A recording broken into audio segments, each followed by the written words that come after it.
Hello दोस्तों, स्वागत है आपका आपके इस YouTube channel to news pro students पर। दोस्तों, आज के डेट में अगर देखें तो कई सारे बीएसएससी से संबंधित जो ग्रुप है, व्हाट्सएप ग्रुप हो चाहे टेलीग्राम ग्रुप हो, वहाँ पे ये जो लेटर है और ये जो सूचना आदेश जो संख्या है, ये बहुत ही धड़ल्ले से वायरल हो रहा है।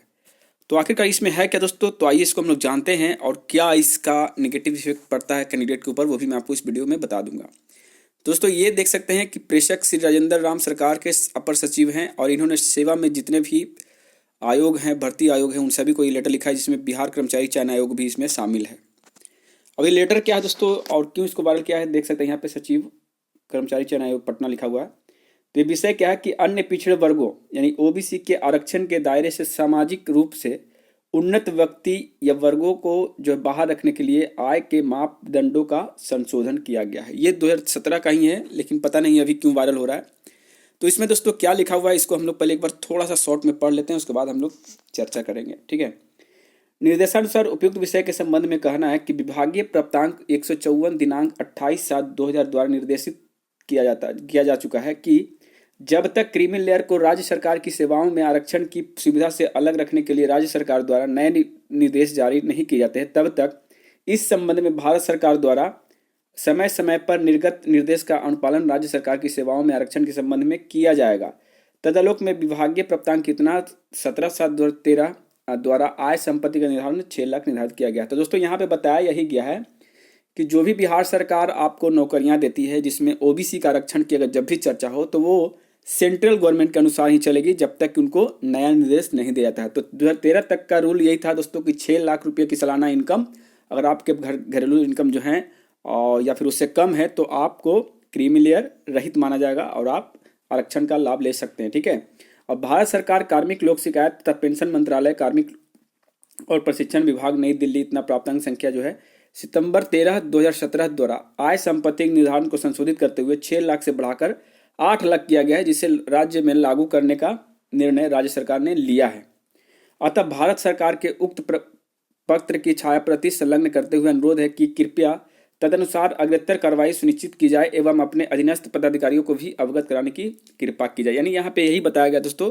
कि 2017 में इसको अब 6 लाख की जगह पर 8 लाख कर दिया गया है। यानी कि अगर 8 लाख तक के जो भी आपके इनकम है, घरेलू इनकम है, तो उस हिसाब से आपको क्रीमी लेयर रहित माना जाएगा, अन्यथा आप नॉन क्रीमी लेयर में जा सकते हैं। जैसे दोस्तों यहाँ पे बताया गया है, यहाँ पे देखिए पूरा डिटेल यहाँ पे बताया गया है कि अन्य पिछड़े वर्गों के आरक्षण के दायरे से सामाजिक रूप से उन्नत व्यक्ति वर्गों को बाहर रखने के लिए आय मानदंडों में संशोधन करने के संबंध में अधो हस्ताक्षरी को इस विभाग के दिनांक 8 सितंबर 1993 के कार्यालय ज्ञापन संख्या की ओर से ध्यान आमंत्रित करने का निर्देश हुआ है, जिसमें अन्य बातों के साथ साथ प्रावधान किया गया है कि लगातार 3 वर्षों तक 1 लाख रुपया या इससे अधिक की सकल वार्षिक आय वाले व्यक्तियों को पुत्र एवं पुत्रियों जो है क्रीमी लेयर के अंतर्गत आएंगे और वे अन्य पिछड़े वर्गों के लिए उपलब्ध आरक्षण का लाभ प्राप्त नहीं कर पाएंगे। यानी दोस्तों, यहाँ पे यही बताया गया है कि 1993 में रूल जो बना था उसके अकॉर्डिंग अगर किसी परिवार का जो वार्षिक आय है वो 1 लाख या उससे ऊपर है तो इनको जो है आरक्षण का लाभ नहीं मिलेगा, उनके बेटा बेटी जो भी है उनको। ठीक है। और वही चीज़ें बढ़ बढ़ के क्या हुआ दोस्तों, 2004 में जो है बढ़ा, फिर 2008 में बढ़ा, उसके बाद आपका 2013 में बढ़ा, जो कि आपका 2.5 लाख, 4.5 लाख और 6 लाख। ये चीज़ें मैं एक बार पहले भी दिखा चुका हूँ, फिर से दिखाने की जरूरत नहीं थी, लेकिन ये आज वायरल हो रहा था इसलिए मैंने आपको दिखाया। अब इस हिसाब से दोस्तों यहाँ पे फिर प्रॉब्लम वही आती है जो मैंने पिछली वीडियो में रिपीट किया था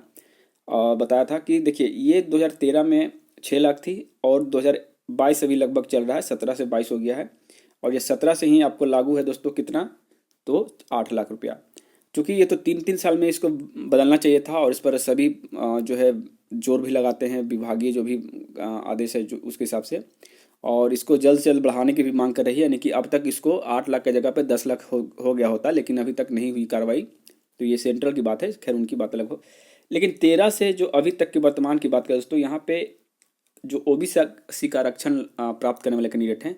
उनको अभी के हिसाब से तो 8 लाख मान्य होगा, लेकिन 2013 के हिसाब से 6 लाख तक ही मान्य था। यानी 6 लाख से 1 रुपया भी अधिक कमाते थे या 6 लाख रुपया ही कमाते थे तो वो इनिशियल में 2013 में नहीं आते थे। और बहाली अपनी 2014 में आई थी, आपको पता है बहाली जो अपनी 2014 में आई थी, और यही एक सबसे बड़ा मुद्दा है दोस्तों जिसके कारण इनिशियल अभी तक लटका हुआ है। अगर एनसीएल में कोई प्रॉब्लम नहीं होती तो आज आपका रास्ता साफ रहता, कोर्ट में जाता ही नहीं, ठीक है। तो खैर हम लोग तो इंतजार कर रहे हैं 8 फरवरी का कि 8 फरवरी को क्या डिसीजन आता है, छात्रों के पक्ष में आता है या फिर एक नई डेट मिलती है, ये तो आने वाले दिन बताएंगे। लेकिन अब बर्दाश्त से बाहर हो रहा भाई, इस तरह का वायरल कर करके लोग क्या दिखाना चाहते हैं हमको तो नहीं पता, लेकिन ऐसा नहीं करना चाहिए। अभी उम्मीदों पर हम लोग टिके हुए हैं, जो भी छात्र एनसीएल की मांग कर रहे हैं भाई, उनके उम्मीदों पर पानी मत फेरिए, इस तरह से ये उनको डिमोटिवेट मत करिए। ये जो भी कर रहे हैं गलत कर रहे हैं, जो भी कैंडिडेट हो, मैं यही कहूँगा कि भाई इस तरह का PDF PDF वायरल जो मत किया करिए, खास करके ग्रुप में, क्योंकि बहुत सारे छात्र इससे निराश हो जाते हैं। तो फाइनली 8 तारीख को अपना डिसीजन है दोस्तों, और उसमें क्या डिसीजन चल कर आता है ये तो कोई नहीं जानता, लेकिन उम्मीदें बताई जा रही है कि एनसीएल के पक्ष में ही आएगा, बशर्ते कुछ शर्तों के साथ आएगा, जिसे बहुत सारे शर्त लगाए जा सकते हैं, जिसमें कुछ ऐसे कैंडिडेट जिनका BC से MBC हो गया है, ठीक है ना, उन छात्रों को थोड़े झटके लग सकते हैं, या फिर जिनका MBC से SC हो गया है, या फिर और भी कोई कैटेगरी हो गया, तो उनको दिक्कत हो सकती है, कैटेगरी बदलने वालों को प्रॉब्लम होगी। बाकी लोगों को कोई दिक्कत नहीं है भाई, आप लोग निश्चिंत रहिए। अब रही बात दोस्तों डिसीजन में क्या आएगा फैसला, ये तो मैं नहीं बता सकता, ये तो कोर्ट बताएगी, तो आप लोग इंतजार करिए। और एक बात जान लीजिए, इस बार अगर डेट आगे बढ़ी तो हम लोग बहुत बड़ा आंदोलन करने की सोच रहे हैं, जिसमें मेरिट लिस्ट प्रमुखता से रखा जाए कि भाई मेरिट लिस्ट जल्द से जल्द जारी किया जाए, क्योंकि छात्र कब तक बैठे घर पर, मतलब एग्ज़ाम हो गया, आपका टाइपिंग वगैरह फिजिकल वगैरह हो गया, फिर जाके काउंसलिंग हो गई, फिर भी मेरिट के लिए हम लोग 2-2 महीने 4-4 महीने बैठेंगे तो कैसे काम चलेगा। इसलिए मेरिट के लिए जो है प्रमुखता से मांग रखेंगे दोस्तों आप, और आप सबको आना पड़ेगा,